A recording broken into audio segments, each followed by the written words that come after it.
The province of Agusan del Sur is said to be the home of ethnics and is indulged with various cultures.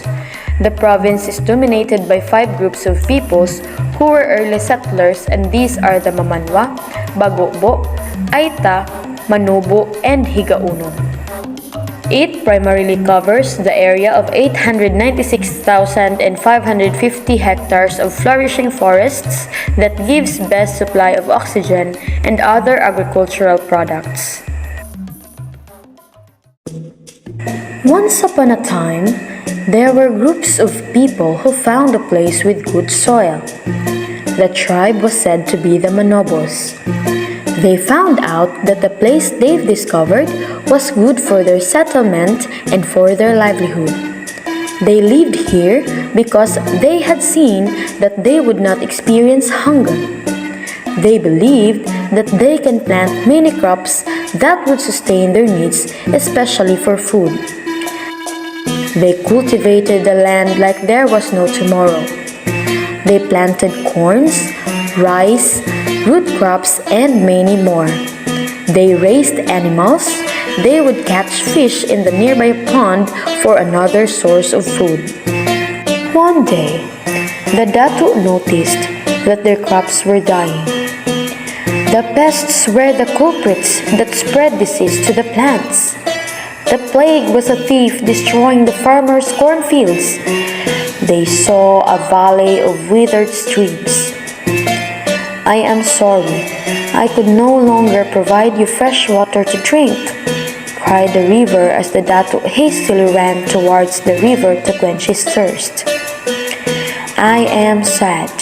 I could no longer bear the best root crops. The pests bring me pain," echoed the vegetables underneath the soil.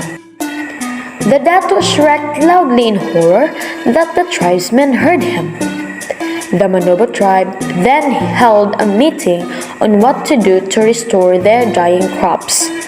The Datu said to the tribesmen, "We should seek help to our Magbabadya, to Diwata, and Umli so that they will prevent Busaw for causing pestilence here in our village."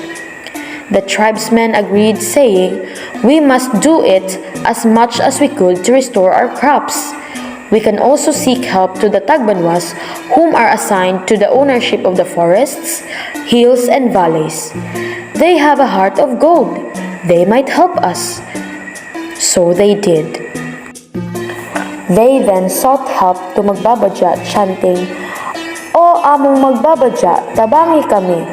O Diwata, Umli ug Tagbanwa, tabangi kami." Along with their prayers and chanting, the trees were dancing and the bamboos were bowing to the ground. The rustling of the leaves of the trees were as gay as the children swaying in the beat of the chants. The tribe continued to take good care of their crops. They also prayed to Taphagan, the goddess of harvest and the guardian of the rice during its storage in the granary. One day, the Datu noticed that their crops are thriving. It could feed a whole nation. The Manobos were electric. They smiled miles wide. For them, their crops grew well and thrived prosperously because their supernatural deities, Magbabadya, Umli, Diwata, the Tagbanwas, and Taphagan helped them also with the good time and the nature. Because of the abundant harvest, the Datu held a ritual for Thanksgiving to be offered to Magbabadya. The said ritual is called Angut. In performing the ritual, the Datu got a handful of his crops in silence, cooked it in silence, and thereafter offered it to Magbabadya. Afterwards, he would call all the members of the tribe and let them taste what he had cooked. They expressed their gratitude to Magbabadya and to the other deities. Afterwards, the whole tribe is on cloud nine. They sang a song and danced to the beat of the drum and other musical instruments because of the happiness they felt. They wore beautiful and colorful dresses like the butterfly's wings. They sang a beautiful song as the birds. They danced gracefully like the tall trees swayed by the wind.